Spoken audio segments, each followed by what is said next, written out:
여러분 안녕하십니까. 유튜브 업종 최후 변론입니다. 검찰 수사권 완전 박탈, 이른바 검수완박 법안 처리가 급물살을 타고 있습니다. 국회 본회의 통과가 기정사실화되면서 검찰은 70여 년 만에 해체 수순을 밟고 있습니다. 검찰은 검수완박이 사실상 형사사법 체계를 파괴하는 것이고 그 폐해는 오롯이 국민에게 돌아갈 것이다. 이렇게 주장하고 있습니다. 반면 정부 여당은 검수완박이야말로 검찰개혁의 마지막 단계다. 이렇게 주장하면서 밀어붙이고 있습니다. 여기에 윤석열 대통령 당선인이 한동훈 검사장을 법무부 장관 후보자로 지명하면서 사태는 더욱 악화되고 있습니다. 국민의 입장에서는 어떨까? 오늘 최후 변론에서는 현장에서 국민을 직접 만나고 계시는 변호사님들을 모셔서 이 부분을 집중적으로 짚어드리겠습니다. 신중근 박지희 변호사 나오셨습니다. 어서 오십시오. 안녕하세요. 지금부터는 같은 질문에 찬성과 반대 의견을 양 변호사님께 듣는 것으로 하겠습니다. 신 변호사님께서 찬성, 그다음에 박 변호사님께서 반대 이 입장으로 가겠습니다. 자, 첫 질문이 지금 검수완박이 시행이 되게 되면 국민 입장에서는 직접적으로 어떤 영향이 있을 것이냐, 어떤 변화가 있을 것이냐 이 문제부터 질문을 드리겠습니다. 박 변호사님, 검수완박되면 국민들 어떤 영향을 받죠? 검사가 이제 경찰이 송치한 사건에 대해서 이제 의문을 가지거나 뭐 할 때는 원래는 이제 검찰에서 전화를 해서 뭐 알아보거나 네. 뭐 수사를 하거나 아니면 뭐 특수 관계인을 불러가지고 조사를 할 수도 있는데 이제는 그런 간단한 것들도 모두 경찰에 다시 보내야 하는 일이 생깁니다. 예. 그렇게 되면 사건은 계속 지연하게 되고 그런 경우가 생기고 두 번째는 이제 보안 수사 자체를 못하면은 혐의 입증 자체가 이제 추가 수사를 해야 되는데 그 추가 수사를 시키고 나면 바로바로 이제 피드백이 와야 되는데 피드백이 오지 않고 그렇게 되면 경찰이랑 검찰에서 사건들이 계속 돌고 도는 거죠. 사건들이. 예. 그러니까 여기서는 이미 뭐 지금 국민들은 어차피 생업이 바쁘고 빨리빨리 이제 다시 일상으로 돌아가야 되는데 뭐 혐의를 벗거나 아니면 혐의 고소를 한 사람이 나의 피고소인을 상대로 뭐 고소를 했을 때도 어떤 수사의 결론이 빨리 나야 되는데 나지 않고 계속 지연이 될 수밖에 없다. 그리고 이제 검찰청에서 자체 조사한 것으로는 본인들이 21년에 이제 1분기에 경찰의 전국 경찰청에다가 보안 수사를 내렸는데 1년 이상 지체하고 있는 것들이 10% 이상이다. 예. 라고 나오고 있습니다.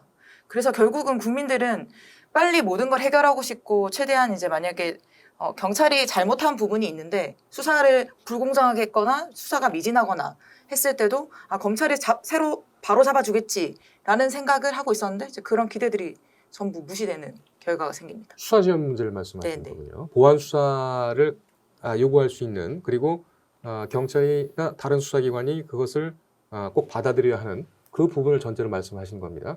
자, 신 변호사님, 예. 신 변호사님 어떻게 전망하십니까? 뭐 국민이 맞닥뜨릴 가장 큰 변화는 이제 검사 얼굴을 못 보는 거죠. 그래요? 쉽게 말하면요. 어.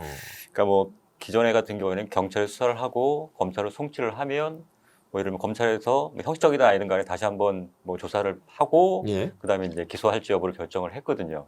근데 이제는 이제 검사가 이제 수사권이 이제 박탈이 되면 저는 이제 수사권 박탈이라는 용어 자체가 사실 좀 좋아하지는 않습니다. 그러니까 이게 마치 당연히 검찰이 갖고 있어야 될 권리를 무슨 부당하게 뺏는 느낌이 좀 들거든요. 예. 그래서 저는 그냥 기소권과 수사권의 완전한 분리 이렇게 부리는 게 오히려 객관적이지 않을까라는 생각이 드는데 이거 완전 박탈하면 지금 계속해서 검찰 입장에서도 왜 우리 갖고 있던 거를 왜 억지로 뺏어가냐 이런 느낌으로 해서 뭔가를 조금 이렇게 부당한 느낌이 좀 드는 용어 자체가 저는 그거를 그래서 그거보다는 우리 객관적 그럼 검수완박이 그러면 잘못하면 그냥 권한 하나 뺏어본다 보다 이렇게 생각할 수 있어서 그 본질은 뭐냐면 말 그대로 기소권과 수사권을 완전하게 분리하겠다는 거거든요. 그거 왜 중요하냐? 수사한 게 제대로 됐는지를 확인하는 게 바로 그게 그러면서 기소 여부를 결정할 거 아닙니까? 예. 수사한 사람이 기소를 하게 되면 어떻게 됩니까? 당연히 맞지요. 검사가 수사한 거 다시 검사가 보면서 이거 틀렸네? 할 검사 아무도 없습니다. 실제로도 그렇고요, 지금요. 예. 왜냐하면 결론을 내놓고 그 방향으로 쭉 갔기 때문에 당연히 맞는 거예요. 그래서 그 자기들이 했던 거에 대해서 부정을 못 합니다. 그러니까 누군가 수사가 제대로 됐는지 그거를 견제하고 평가해줄게, 검토해줄 사람들이 필요한 거죠. 예. 그래서 이 두 기관은 분리돼야 되는 게 맞다는 거예요. 그래서 미국도 사실 그렇게 하고 있고 대부분의 나라들이 왜 분리하느냐? 효율성만 따지면 당연히 수사와 기소를 같이 해야 되는 게 맞죠. 일사천리로 쫙 해버리면 되니까. 네. 범죄 지금 뭐 이번에 한동훈 뭐죠 내정자라고 해야 되나요? 부원장. 내정자라고 예. 해야 되나요? 하여튼 그분 얘기했잖아요. 아, 범인만 잘 잡으면 되지 않느냐. 이렇게 얘기를 했어요. 예. 물론 중요하죠. 그 과정에서 정말 억울한 사람이 생길 수도 있는 거예요. 효율성만 극대화하다 보면 그 과정에서 그런 인권 유린이 생길 수도 있고 아니면 억울하게 진짜 누구 있는데 한 번 결론을 그러니까 같은 시각으로 계속 보게 된다 보면 당연히 다른 면을 못 봐요. 그렇기 때문에 이 사람 억울한 사람이 계속해서 억울해서 기소까지 이어지고 나중에 재판 가서 그게 막 억울하게 풀린다 하더라도 그 과정에서 입은 피해는 어떻게 하겠다는 거예요. 한 번의 통제장치가 필요하다는 거예요. 그래서 수사한 사람과 기소하는 사람을 분리해야 되는 거고 예. 실제로 뭐 제 발음이 정확할지는 모르겠지만 영어 이름으로 검사가 프라시큐터라고 하는데 이게 뭐냐면 소추권자예요. 소추하는 사람입니다. 그러니까 기소하는 사람을 말하는 거예요. 네. 수사하는 사람이 아니라 이렇게 구별이 되어 있어야 이게 그래야 오히려 저는 이게 국민의 인권과 아니면 국민의 어떤 그런 것, 뭐 권리들을 보장하는 게 되지 않나. 지금 너무 막대한 권한이 실제로 검찰한테 쏠려 있어요. 그다음 또 얘기하죠. 그럼 우리가 검사가 수사가 못하면 뭐 사건도 진행되고 하는데 제 사건 중에 하나가 경찰에서 열심히 수사해서 1년 동안 수사해서 검찰의 기소의견을 송치했어요. 송치하라고 해서 지금 2년 동안 검찰 내에 있어요. 그러면서 자기들이 계속 수사를 한대요. 안 해요. 지금 결론을 안 내고 있어요. 지금도 수사 지원 문제는 계속 그러니까 그거는 벌어지고 있다. 뭐냐면 단순히 뭐 경찰이 수사하고 검찰이 이 문제가 아니에요. 제가 보기엔 검찰은 선택적 정의예요. 제가 봤을 때는. 본인들이 입맛에 맞는 것만 수사를 제대로 해요. 예. 6대 범죄 지금 그 했던 것도 마찬가지지만 사회적으로 관심 있는 거 아니면 좀 큰 사건 대표적인 게 특수부 아닙니까 예전에. 특수부 인지부서라는 말이죠. 대부분의 국민들과 관련되어 있는 것은 고소 고발 사건이에요. 아니 내가 이런 피해를 입었으니까 처벌해 주세요 했는데 그 사건을 수사 안 해요. 직접. 그렇게 고소해봤자 어떻게 하냐.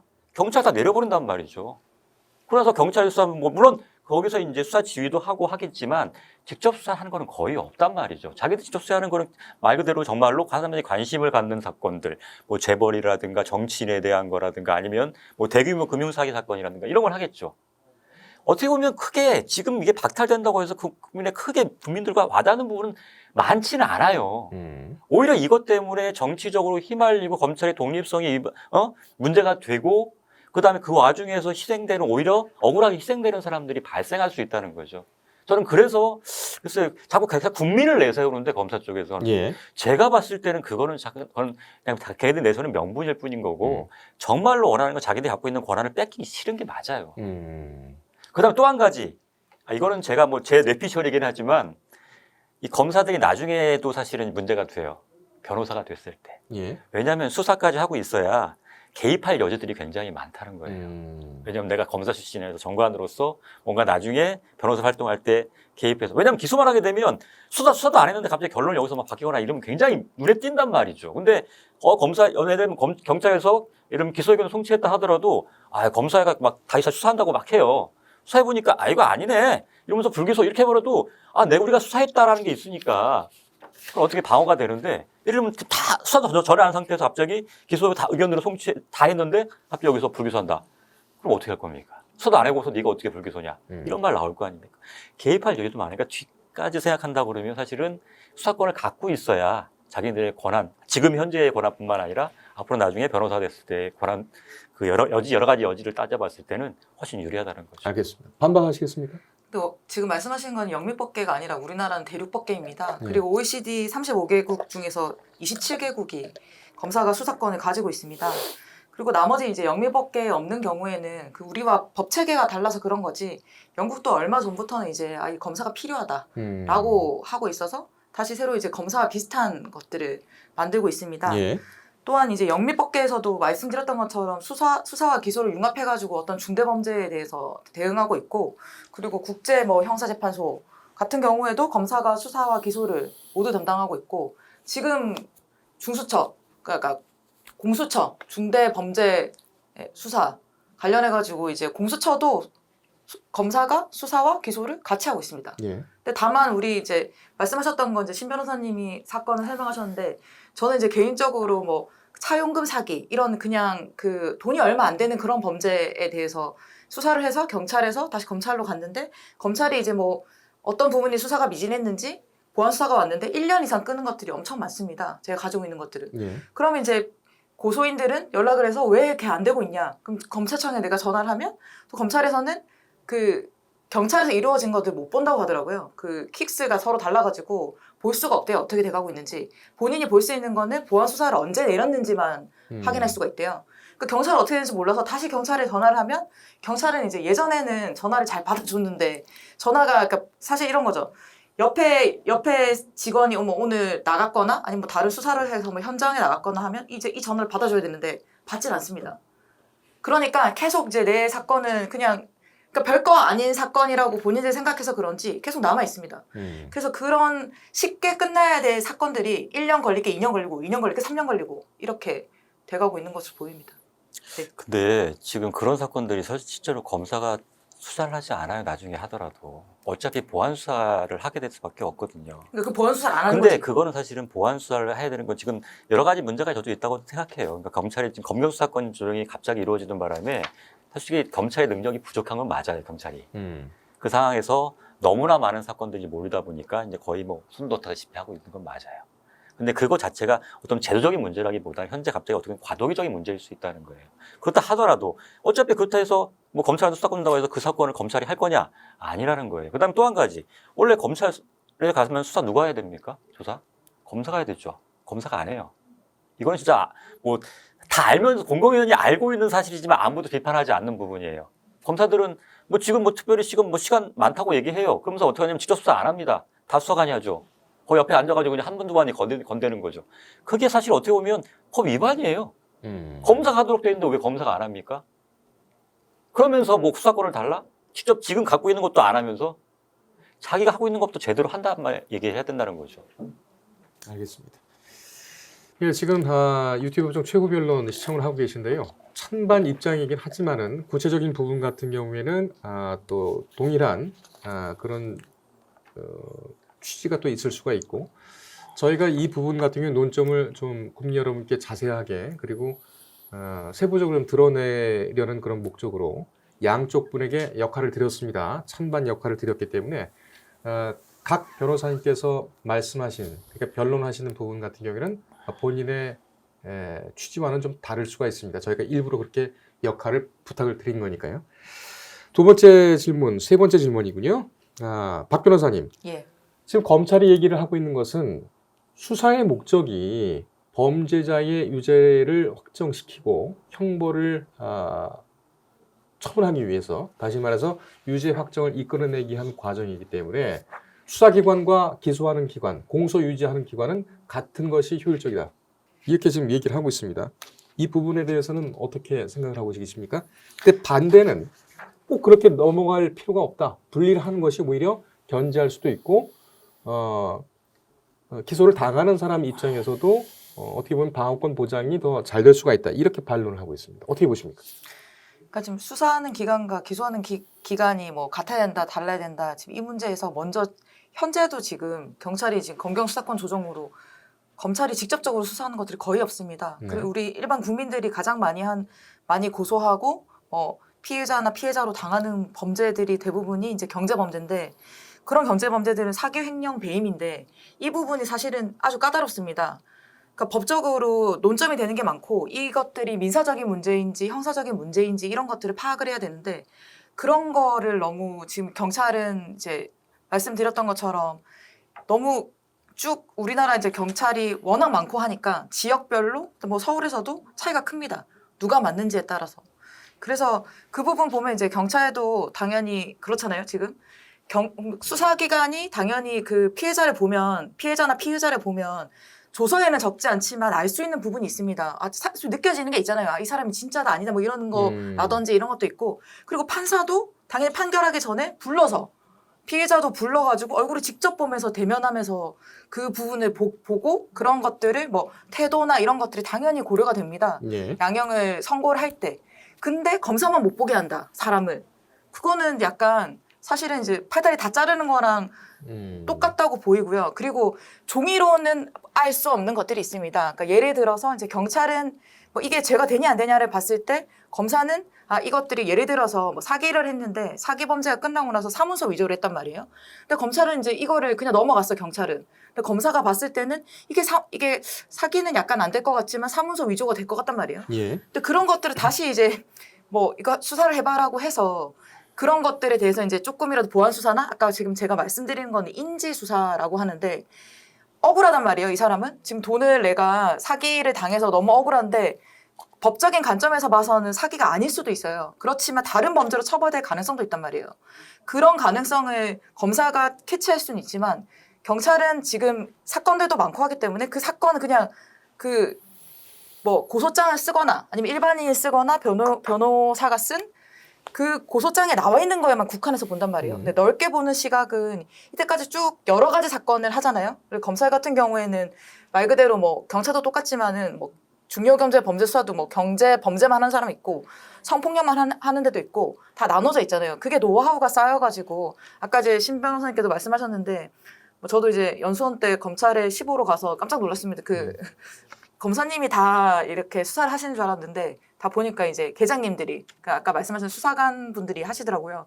근데 그때 제가 보니까 그 검사님한테 제가 질문했었는데 아니 근데 이렇게 막 시끄럽잖아요. 다들 각자 수사를 하고 있는데 그게 들리세요? 이렇게 물어보니까 본인들이 방향을 잡고 이런 것들을 수사해달라고 얘기를 하고 그리고 들으면서도 이제 약간 개입하시는 분들도 있습니다. 뭐 그리고 국민이 느꼈을 때 경찰을 바라보는 입장은 이전에 우리가 이렇게 형사소송법을 바꾸고 경찰과 검찰의 차이를 뒀던 거는 검경수사권 조정 전에 이제 많은 뭐 국회의원이 이런 사람들이 경찰에서 고문당하고 이제 경찰 이렇게 하면 안 되겠다. 다르다라고 생각해서 한 거잖아요.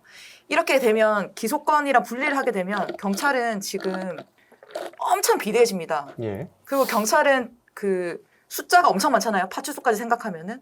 그 기간 자체 그리고 지금 국정원에서 했던 대공수사까지 만약 같이 오게 되면은 아무도 통제할 기간이 없습니다. 그 통제 기간에 중수청을 만들어가지고 뭐 한다고 하는데 언제 세울 거고 그 예산도 엄청나게 듭니다. 근데 지금 공수처를 만들었는데 1년 동안 한 건을 수사를 했어요. 그리고 이제 그 킥스라고 해가지고 이렇게 그 사람의 뭐 전과나 이런 것들을 보는 게 있는데 공수처에서 킥스를 하겠다라고 해서 100억을 썼는데 아직까지도 미운용되고 있습니다. 그러니까 현재 그런 수사관의 차이나 이런 것들은 검사가 뭐 핵심을 짚고 그다음에 공범이 있는지 여러 가지에 따라서 볼 수 있는 시각이 다른데 경찰은 거기에만 본다는 거죠. 그래서 거기에서 수사와 기소. 그러니까 왜 판사도 잘못을 저지른 사람이랑 피해자를 직접 보는데 경찰도 보게 되는데 기소를 해야 될 사람은 왜 못 보게 하느냐. 저는 거기에 가장 큰 문제점이 있다고 생각합니다. 알겠습니다. 네. 그러니까는 그 검찰 단계에서 한 번 더 걸으면서 네. 진실을 더 찾아낼 수 있는 그런 기능이 분명히 있고, 네. 그리고 인지를 수사를 해서 또 다른 범죄를 찾아낼 수 있는. 그러니까 그 검찰에서 지금 예를 두고 있는 가평 계곡살인 사건 같은 네. 그런 부분이겠죠. 예, 맞습니다. 이런 부분들을 좀 말씀을 해주셨고, 그 외에는 지금 경찰이 너무 많은 권한을 가지고 하고 있고, 중수청, 공수처, 그리고 국수본까지 지금 있는 상황 아니겠습니까? 너무 비대해진다라는 말씀을 좀 해주셨어요. 그리고 검찰 같은 경우는 뭐 계장님들 뭐 수사를 하신다라고 이제 말씀을 하셨는데, 그 수사 지휘하는 것도 수사의 그 과정이기 때문에 그분들도 전문가다. 그분들도 전문가고 경찰보다는 사실 그렇습니다. 우리가 이제 검찰의 역사상 70년 동안 그 축약적으로 해서 많은 권한을 했고 예. 그리고 저는 생각하는 게 국민들이 이제 경찰에서 수사받는 거랑 검찰에서 수사받는 거랑 느낌이 다르잖아요. 예. 그렇기 때문에 경찰에서는 자백 안 하더라도 검찰에 와서 자백한 사람이 많단 말이에요. 예. 보면. 그리고 그냥 논조도 보통 경찰에서는 뭐 부인한 다음에 검찰이나 재판 가서는 뭐 자백하고 이런 것들도 있고 아까 그 이제 말씀하셨던 것처럼 그 가평 용소계곡도 원래는 그냥 자연사 뭐 그냥 죽은 거다.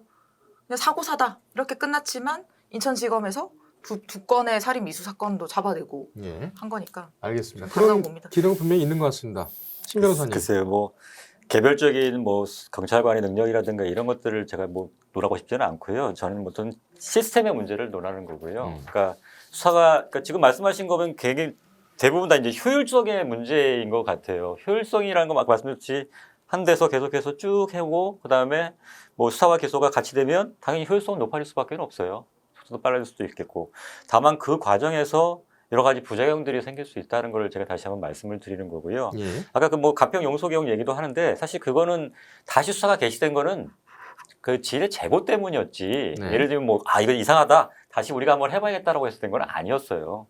처음에 그래서 다시 제보를 받고 이런 게 해서 처음에 인천지검은 아니고 딴 데서 했다가 이제 원래는 다시 일선 예, 서부경찰서에서 서울에서 다시 했었죠. 했다가 이제 관할이 아니다 보니까 인천으로 왔고 물론 거기서 이제 집중적으로 더 한 거는 맞긴 하지만 애초에 다시 시작된 거는 제보에 했던 거죠. 어떻게 보면 뭐 검찰이 이거 다시 한번 해보자 이래서 그건 아니었고 그래서 그 문제하고 이 문제하고는 좀 다르지 않나. 근데 오히려 요새 지금 관심을 끌고 있는 사건이니까 마치 검찰들이 그걸 자기들의 어쩐 업적인 것처럼 얘기를 하고 있지만 예. 그건 좀 사안이 좀 다르다고 저는 보고 있거든요.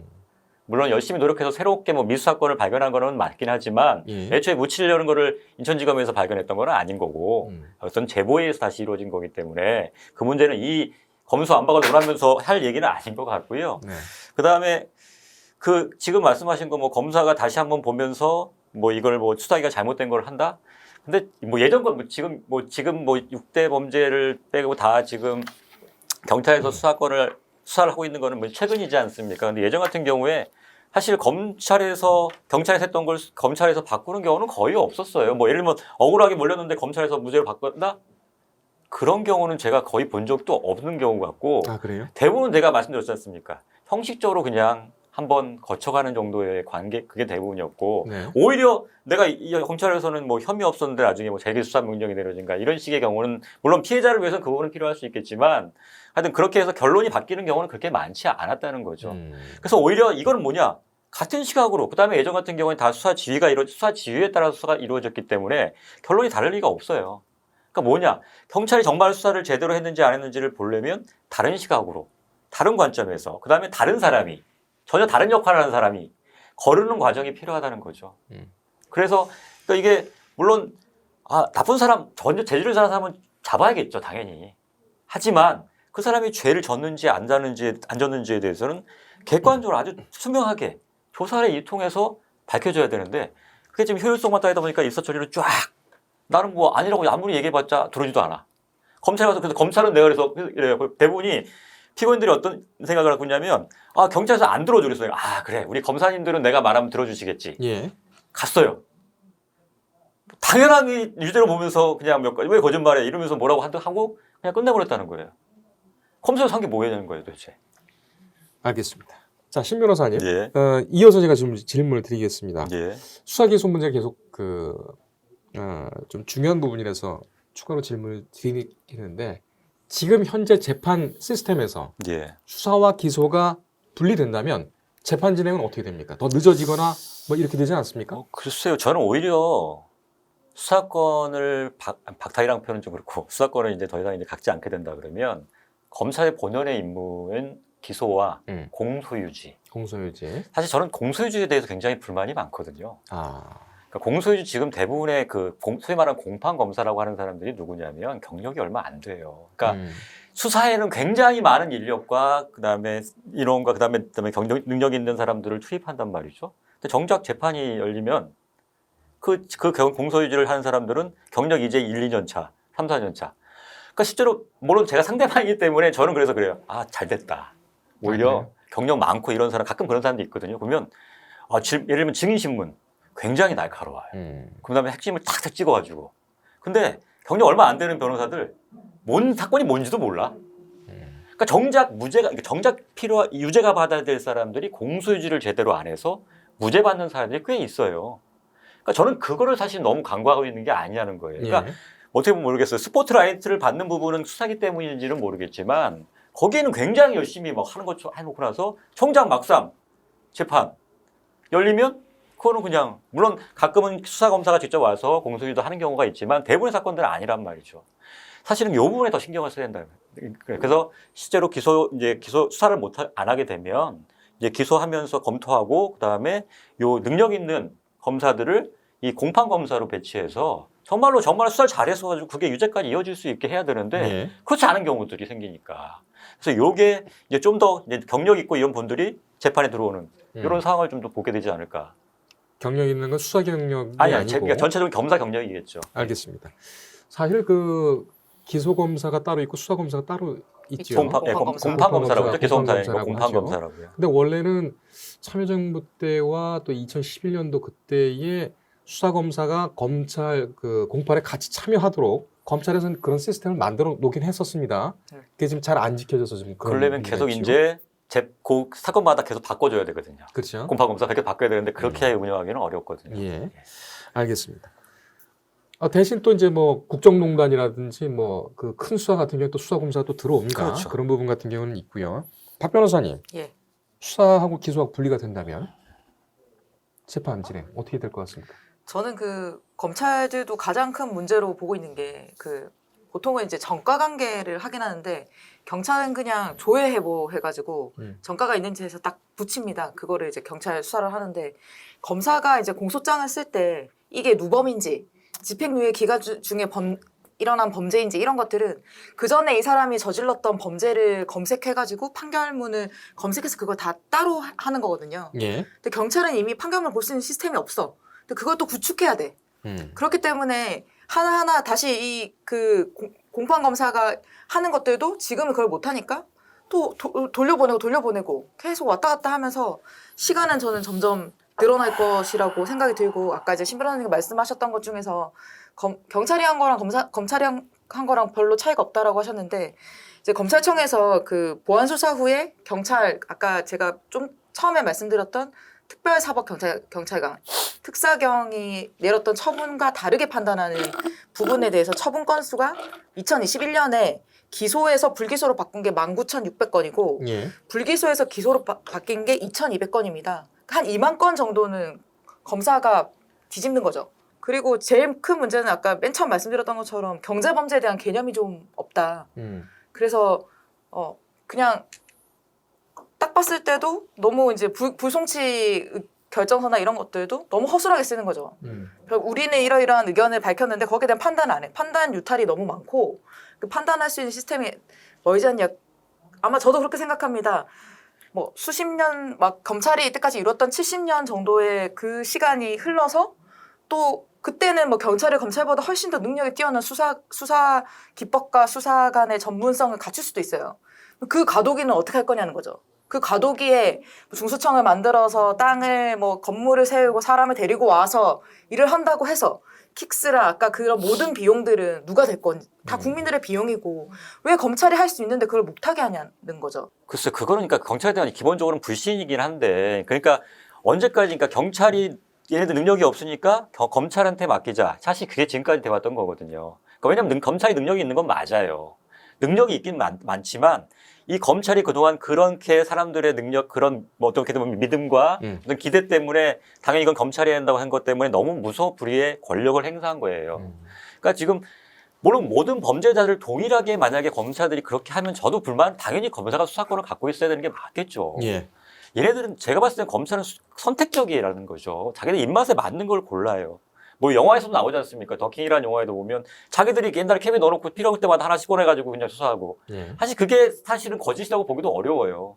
그러니까 수사했지만 예를 들면 지금 기소하는 게 별로 필요 없다. 나중에 써먹어야지 하면 또 안 할 수도 있는 거란 말이죠. 그러니까 기소권, 불기소권 다 갖고 있기 때문에 이 권한 때문에 자기들이 입맛에 맞춰서 이거 우리한테 유리할 것 같으면 기소를 하고 이건 좀 나중에 냈다 같으면 불기소했다가 나중에 하고 이런 식으로 선택할 수 있다는 거예요.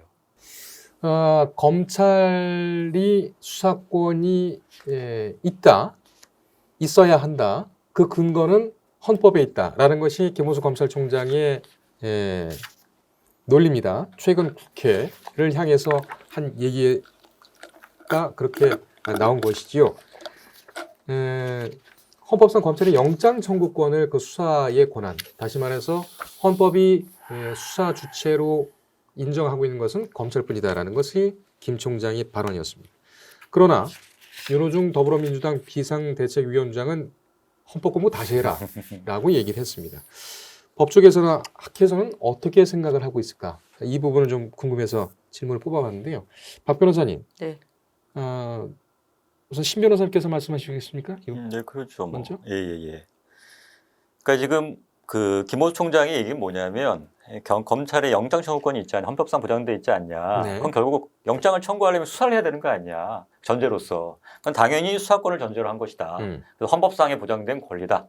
이렇게 주장하는데 사실 이게 들어가게 된 계기를 보면 과거에 예. 이런 영장 청구 이런 거 없이 막 함부로 막 사람들 인신 구속하고 이랬지 않습니까? 네. 거의 다 반성적 차원인 거예요, 사실은요. 음. 상황에서 이러면 경찰에서 조사해서 영장을 신청하더라도 검사들이 보고 나서 실제로 그게 수사나 이런 건 제대로 이루어졌는지를 확인한 후에 그다음에 법원에다가 영장을 신청해라. 그래서 그 권한을 검사한테 준 거. 그러니까 이게 뭐 수사에서 구속하라는 뜻이 아니라 그 과정에서 뭔가 인권 침해라든가 이런 것들이 있는지를 좀 확인해 보라는 의미인 거지. 네. 이게 그걸 수사권을 줬다. 그거의 전제로서 그거를 보기에는 좀 어렵다는 게 헌법학자들의 또 얘기이기도 하고요. 알겠습니다. 예. 박 변호사님께도 예. 여쭤보겠습니다. 그 2020년 12월 31일 그 문화일보에 나와 있는 기사를 보면 그 기사 제목은 이제 검찰 수사권 폐지는 권력 수사 방해용이다라는 네. 것인데 헌법에서 이제 검찰총장을 합창의장, 참모총장보다 선순위에 놓고 그 임명을 국무회의 회의의 심의 사항으로 하고 강제 수사의 영장 청구권을 검사의 권한으로 규정함은 검찰총장을 수장으로 하는 검찰의 검사에게 수사권과 기소권이 있다는 것을 전제로 한 거다라고 이제 기사에 나와 있는 그 교수님 한석훈 교수님이 이제 쓰신 건데, 그 교수님의 주장이신 네, 거죠? 교수님의 주장입니다. 근데 사실은 이 영장 청구 권한이 아까 신 변호사님께서 말씀하셨던 것처럼 인신을 구속하기 위해서는 검사와 판사 더블 체크가 있어야 된다는 것입니다. 그래서 먼저 강제 수사해서 하려고 하면 영장부터 청구해서 검사의 검토를 받아야 한다는데 만약에 검사가 수사를 못하면 그 경찰이 수사가 잘못됐든 어떻게 됐든 그것만 보고 해야 되잖아요. 일반적 수사를 해서 인신을 구속하는 거는 그 국민에게 엄청난 그런 임팩트가 있고 당연히 구속하는 거, 신체를 구속하는 자유를 전부 다 박탈하는 그런 구속 행위인데 그거 자체를 그냥 수사를 다른 사람들이 다 한 다음에 보는 사건 기록만 종이만 가서 아까 제가 쭉 말씀드렸던 것처럼 피해자 얼굴도 보지 못하고 피해자도 아무것도 알지 못한 채 그것만 보고 판단하는 것은 저는 뭐 이렇게 약간 그 한석훈 교수님의 발언이 저는 좀 더 타당하다고 생각합니다. 알겠습니다. 근데 저는 요 한마디만 더 붙일게요. 그러니까 강제 수사는 최소한으로 해야 되는 게 맞습니다. 그러니까 만약에 지금 말씀하신 것처럼 경찰이 수사를 했는데 그거 해서 영장 청구를 했단 말이죠. 그 단계에서 뭐 구속의 사유나 이런 게 없으면 기각해야 되는 거예요. 그걸 더 수사해서 이 사람이 구속할 필요가 있느냐 없느냐를 판단하는 게 아니라 그 단계에서 검찰이 네가 판단해서 지금 당장 영장을 청구해서 구속해야 된다고 하니까 보자 그래. 뭐 네가 지금 수사한 거 봤더니 뭐 아직까지는 뭐 혐의라든가 아니면 구속의 사유가 명확하게 안 밝혀졌어. 그럼 그때는 그냥 기각이 맞는 거예요. 그걸 더 뭐 밝혀가지고 얘 구속할 수 있는 사유 더 있는지 확인해봐. 아니면 내가 직접 조사할게. 이거는 영장의 취지하고도 안 맞는 거고요. 네. 그래서 그건 최소한으로 해야 된다는 것과 또 안 맞기 때문에 그거는 이걸 근거로 해서 뭐 검사가 수사권을 가져야 된다. 이거랑은 또 논리상은 안 맞는 거죠. 알겠습니다. 지금 뭐 한동훈 검사장 얘기가 또 나왔지 않았습니까? 저 깜짝 놀랐어요. 설마. 저는 약간은 예상을 했겠는데 설마까지 저도 설마였는데. 제가 이제 이 발표가 난 후에 검찰 내부도 다 그 전화를 돌려보고 했는데 좀 황당하다라는 의견이 좀 많이 있었습니다. 근데 지금 사안이 사안인 만큼 검수완박 문제를 안 볼 수가 없지 않겠습니까? 네. 자, 이 상황에서 윤석열 대통령 당선인이 한동훈 검사장을 법무부 장관 후보자로 지명한 것, 이것에 대해서는 어떻게 생각하십니까? 박 변호사님부터 말씀해 주실까요? 신 변호사님부터 말씀하실까요? 왜 거부하시는 거예요? 지금 공약 중에 하나가 뭐였냐? 민정수석을 없앤다는 거였거든요. 그러다 보면 검찰하고의 관계에서 그걸 연결해 줄 게 필요하지 않습니까? 그게 사실은 법무부 장관의 인사권을 통해서 검찰들을 통제할 수 있는 방법이 생기는 거죠. 네. 그러니까 사실은 뭐 직접적으로 수사를 맡길 수도 있겠지만 그걸 통해 전체적인 검찰을 장악하겠다는 의지가 강한 게 아닌가. 그래서 사실 어떻게 보면 이거는 뭐 지금 현재 민주당에 대한 전면전, 더 나아가서는 전 정부에 대한 전면전을 선포한 게 아닌가라는 저는 개인적으로 생각을 해서 아마 그 전 정부에 대한 수사가 이제 본격화될 가능성이 높지 않을까. 제 기사를 보셨나요? 예? 제 기사를 보셨어요? 네, 봤어요. 예. 그다음에 또 한 가지는 이게 사실은 뭐 보훈 인사일 수도 있고요. 저는 그런 게 그것도 포함된다고 보기 때문에 그동안 뭐 본인은 자연 뭐 인연에 연연해서 뭐 하지 않았다고 얘기하지만 사실 그거를 고지고 들어줄 사람이 몇 명이나 되겠습니까? 알겠습니다. 박 변호사님. 그러니까 윤석열 대통령 당선인이 걸어왔던 길에 그 단계를 완전 뛰어넘은 거잖아요. 당연히 그 법조계에서도 중앙지검장이나 뭐 수원지검장 정도로 생각하고 있었는데 법무부 장관은 파격적인 인사다. 저도 어제 재판 갔는데 많은 그 변호사님들도 다 그걸 보고 있더라고요. 네. 막 이렇게 얘기하면서 웅성웅성대면서 그 기자회견도 하는 것도 보고 했는데 아마 말씀하셨던 것처럼 뭐 일종의 보은 인사일 수도 있고 전면전을 말하는 것으로도 충분히 보입니다. 알겠습니다. 그다음 또 한 가지 있잖아요. 지금 네. 공약 중에 하나가 또 법무부 장관의 수사권 폐지, 네. 수사지휘권. 본인이 수사지휘권. 수사를 안 한다는 거지 행정만 한다는 거지. 왜냐하면 그 전에는 왜 이게 수사지휘권 얘기가 나왔냐면 비검사 출신들한테서만 문제가 됐었어요. 수사지휘권 문제. 법무부 장관이 검사일 경우에만. 이게 법무부 장관이 검찰 출신이 아닌 사람. 경우에만 예. 문제가 됐단 말이죠. 근데 사실은 검사 출신이면 지금까지 필요가 없었어요. 음. 왜냐하면 다이렉트로 그냥 몰래 뒤에서도 하든 뭘 하든 해서 혼자가 하기 때문에 굳이 수사지휘권을 발동해서 뭘 할 필요가 없었다는 거죠. 네. 그러니까 본인의 공약도 지키는 방법이거든요. 그러면서 이제 검찰도 장악할 수 있는 방법. 그 소위 말하는 검찰공화국. 수ገብ장이다. 어떻게 말하면 사람들이 지금 걱정하고 있는 검찰공화국의 서막이 아닐까라는 생각도 듭니다. 알겠습니다. 예. 자, 두 변호사님께 공통적으로 좀 여쭙겠습니다. 검찰의 수사 권한을 지금 4월 내에 폐지하는 것이 맞습니까? 신 변호사님, 저는 불가피한 면이 있다고 생각합니다. 불가피하다. 왜냐하면, 그러니까 물론 아마 민주당에서도 처음에 사실 이거는 6대 범죄 남겨놓고 나중에 하기로 했던 게 맞는 것 같아요. 근데 네. 그건 기본적인 전제가 정권의 재창출이었겠죠. 음. 그럼 나중에서는 충분히 가능하니까. 근데 이제 뭐 의도 어떤 간에 예상과 자기들의 본인들의 예상과 달리 어떤 간에 윤석열 당선이 지금 당선이 됐지 않습니까? 그럼 분명히 이걸 만약에 정권이 바뀐 후에 만약 통과시키려면 분명히 윤석열 그 당시 그다음에 이제 대통령이 되겠죠. 분명히 거부권을 행사할 거란 말이죠. 그러면 이거는 어떻게 보면 지금이 어떤 의석수라 이거 봤을 때는 제 업계도 이걸 할 수 있는 어떻게 보면 마지막 기회일 수도 있는 건데 그러다 보면 사실은 이 4월 안에 끝내지 못하면 이 법안은 더 이상 통과될 수 없는 법안이 될 가능성이 높다는 거죠. 그렇기 때문에 지금 하는 게 저는 맞다고 지금 할 수밖에 없는 상황이라는 거는 막 그렇게 인정을 하고 있는 거고요. 그다음 또 한 가지 그 얘기 자꾸 전 이 말만 한마디 덧붙일게요. 그러니까 이제는 좀 바꿔야 되는 게 아까 뭐 검사에서 아니 저기 뭐 피고인 얼굴도 한 번 안 보고 하는 게 맞느냐. 얼굴 본다는 건 결국 뭐냐면 자백을 받겠다는 거예요.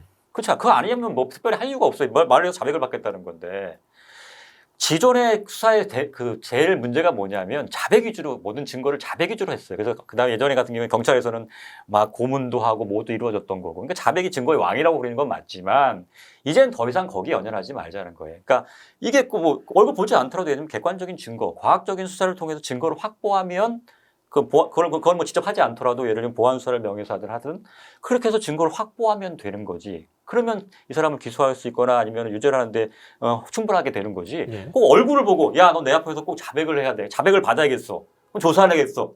이거는 어떻게 보면 정무대적인 수사 방식이라는 거죠. 알겠습니다. 예. 그래서 꼭 검사가 직접 피고인을 대면하고 수사를 해야지만이 어떤 시적인 진실을 발견한다. 이런 생각은 조금 버려야 되지 않나라는 생각이 듭니다. 알겠습니다. 박 변호사님, 지금 꼭 폐지를 해야 되겠습니까? 저는 박탈을 하면 안 된다고 생각하는 입장입니다. 경찰관이 실수를 했을 경우 그것을 바로잡을 수 있는 마지막이 이제 검사가 될 수 있습니다. 아까 말씀드렸던 것처럼 공범이나 뭐 전과 관계 그런 것들 그리고 지금 나오는 것들 중에서 그 국민의 권익을 보호할 수 있는 마지막이 지금 검사가 될 수 있지 않나. 그리고 아까 신 변호사님께 말씀하셨던 거는 이제 뭐 얼굴을 봐야 되는 거는 자백을 하기 위해서다라고 말씀하셨는데 반대의 경우도 있습니다. 아까 제가 말씀드렸던 것처럼 그 경제 범죄에서는 불기소가 될 가능성은 높으나 다른 범죄 여죄, 그러니까 다른 경찰이 알지 못하는 다른 범죄들이 있을 수 있거든요. 그런 예. 것들을 수사하거나 할 수 있는 것도 충분히 검사가 할 수 있다. 그리고 지금 뭐 검찰 공화국을 문제라고 하시는데 지금 만약 경찰이 아까 말씀드렸던 것처럼 대공 수사권까지 갖고 이 모든 수사권까지 다 가지면 지금 우리가 경찰이 21만입니다. 21만이고 검찰은 1만 1천 명 정도 예. 되고 만 명 안팎이죠. 만 명 정도 안팎이죠.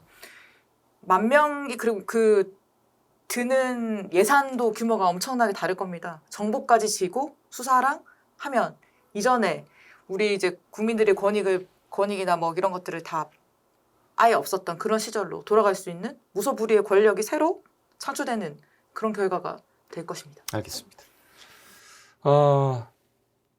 일단 뭐 통과는 확실해 보입니다.